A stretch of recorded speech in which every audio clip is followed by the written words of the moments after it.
Panipat, a historic city in Haryana, India, holds a unique place in the annals of Indian history. Located strategically in North India, it served as a gateway for ambitious rulers seeking to establish their dominance over the fertile Gangetic plains.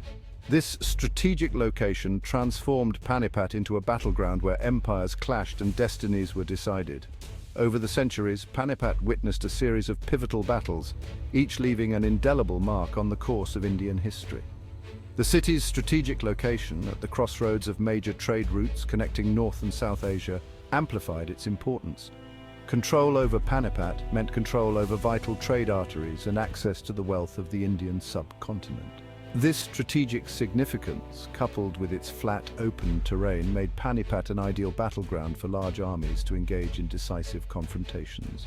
Little did the city's inhabitants know that their home would become synonymous with battles that would shape the destiny of empires. The late 15th and early 16th centuries witnessed the decline of the Delhi Sultanate, throwing North India into a state of political turmoil. Various factions vied for power, creating a vacuum that attracted ambitious rulers from beyond India's northwestern frontiers. Among them was Zahiruddin Muhammad Babur, a young and ambitious Timurid prince from Fergana, in modern-day Uzbekistan. Babur, a descendant of both Genghis Khan and Timur, inherited a small principality but harbored dreams of carving out a vast empire. Driven by ambition and lured by the promise of wealth and power, Babur embarked on several expeditions into India, raiding and plundering the northwestern regions. His incursions brought him face to face with Ibrahim Lodi, the Sultan of Delhi, who ruled over a crumbling empire rife with internal conflicts and rebellions. Ibrahim Lodi, facing numerous challenges to his authority, struggled to maintain control over his vast but fragmented dominion. His inability to unify his forces and address the growing discontent within his ranks would prove to be his undoing. The stage was set for a confrontation that would forever alter the course of Indian history. The First Battle of Panipat, fought on April 21st, 1526, marked a watershed moment in Indian history. Babur, with his relatively small but highly disciplined army, faced off against Ibrahim Lodi's numerically superior but disunited forces. Babur, a shrewd military strategist, employed innovative tactics that exploited the weaknesses of Lodi's army. He adopted the Ottoman military doctrine of Tulugma, which emphasized mobility and firepower, incorporating gunpowder weaponry like cannons and muskets into his battle formations. The battle raged for hours, with both sides fighting fiercely for control of the battlefield. Babur's superior tactics, combined with the devastating firepower of his cannons and the disciplined charges of his cavalry, proved too much for Lodi's army to withstand. Ibrahim Lodi, unwilling to retreat, fought bravely, but was eventually killed in action, marking the end of the Lodi dynasty and the Delhi Sultanate. The First Battle of Panipat concluded with a decisive victory for Babur, paving the way for the establishment of the Mughal Empire in India. The victory at Panipat had far-reaching consequences for the Indian subcontinent. Babur's triumph marked the beginning of the Mughal Empire, which would go on to rule over much of India for the next 3 centuries. The Mughals, known for their patronage of art, culture and architecture, would leave an enduring legacy on Indian society. The First Battle of Panipat also ushered in an era of gunpowder warfare in India, revolutionizing military tactics and forever altering the balance of power. Babur's descendants, including Akbar, Jahangir, Shah Jahan and Aurangzeb, would further expand and consolidate the Mughal Empire, leaving behind a rich cultural and architectural heritage that continues to inspire awe and wonder. The Mughal era witnessed a flourishing of art, literature and architecture, with iconic monuments like the Taj Mahal and the Red Fort standing as testaments to the empire's grandeur. However, the seeds of future conflicts were also sown in the aftermath of Panipat, as new contenders for power emerged, eager to challenge Mughal dominance. A resurgent Delhi saw the rise of Hemu. The Mughal grip on power, while seemingly firm, faced challenges from ambitious rulers seeking to reclaim Delhi's lost glory. Hemu, a Hindu general of remarkable military acumen, rose to prominence in North India, challenging the Mughal hold over Delhi. Originally a humble trader from Rewari, Hemu rose through the ranks through sheer grit, determination, and an uncanny ability to lead men in battle. He served under Adil Shah Suri of the Sur dynasty, who had briefly supplanted the Mughals in Delhi. Hemu's military genius lay in his ability to adapt and overcome. He understood the changing dynamics of warfare, incorporating both traditional and modern military tactics.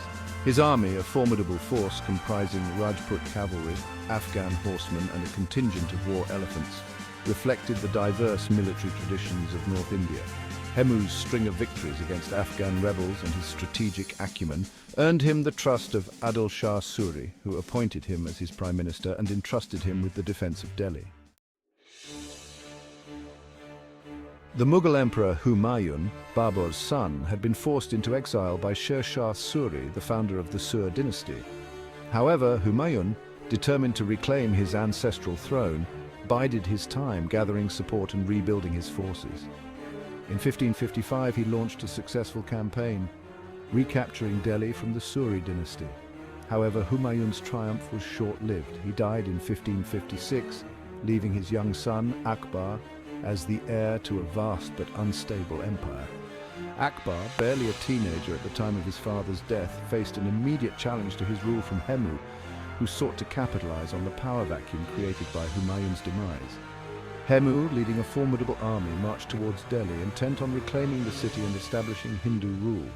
Akbar, guided by his regent Bairam Khan, a seasoned general, prepared to meet Hemu's challenge head-on. The stage was set for another epic clash at Panipat, a battle that would determine the fate of the Mughal Empire and shape the destiny of India. The Second Battle of Panipat, fought on November 5, 1556, was a clash of ideologies and ambitions. It pitted Hemu, the Hindu king who had risen from humble beginnings, against Akbar, the young Mughal emperor determined to consolidate his grip on power. The battleground at Panipat once again witnessed the clash of massive armies, the thunder of cannons and the clash of steel. Hemu, a seasoned commander, led his forces with confidence, deploying his war elephants to devastating effect against the Mughal ranks. The battle hung in the balance for hours, with both sides fighting valiantly. Hemu's forces seemed to be gaining the upper hand, pushing back the Mughal onslaught. However, fate, as it often does in the heat of battle, took an unexpected turn. At a crucial juncture, Hemu, leading his troops from the front, was struck in the eye by a stray Mughal arrow. The wound, though not fatal, proved decisive. Section 8. The decisive blow: Hemu's fall. Hemu, blinded and disoriented, slumped in his howdah, the ornate carriage atop his war elephant. The sight of their leader, invincible moments ago now incapacitated, sent a wave of panic through the ranks of Hemu's army. The Mughal forces, sensing an opportunity, rallied and launched a renewed offensive. Hemu's generals, leaderless and demoralized, struggled to maintain order as their army, once a cohesive force, began to crumble. Hemu, captured and brought before Akbar, faced his defeat with stoic dignity. Akbar, impressed by Hemu's valor and military acumen, offered him the chance to convert to Islam and spare his life. Hemu, true to his convictions, refused, choosing death over dishonor. He was executed, and his death marked a turning point in the battle. The Second Battle of Panipat ended in a decisive Mughal victory, solidifying Akbar's claim to the throne and shaping the destiny of the Mughal Empire. Section 9. Consolidating power: Akbar's reign. Akbar, having secured his throne at Panipat, embarked on a series of military campaigns to quell rebellions and expand the Mughal Empire. He proved to be a brilliant strategist and a shrewd administrator, earning the epithet Akbar the Great. His reign witnessed a period of relative peace and prosperity, marked by religious tolerance, administrative reforms, and a flourishing of art and culture. Akbar's victory at Panipat had far-reaching consequences, establishing the Mughal Empire as the dominant power in North India for centuries to come. The battle solidified the use of gunpowder warfare in India, leading to the decline of traditional cavalry-based armies. It also highlighted the importance of strong leadership, strategic brilliance, and a unified command structure in determining the outcome of battles. Section 10, the legacy of Panipat shaping India's destiny. The battles of Panipat, particularly the first two, were not just military encounters, they were pivotal events that shaped the political, social and cultural landscape of India. They marked the beginning of a new era, an era of Mughal dominance that would leave an indelible mark on Indian history.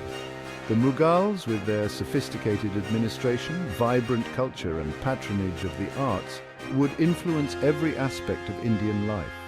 The battles of Panipat also underscored the strategic importance of the region. Panipat, situated at the crossroads of vital trade routes, became a gateway for ambitious rulers seeking to establish their dominance over North India.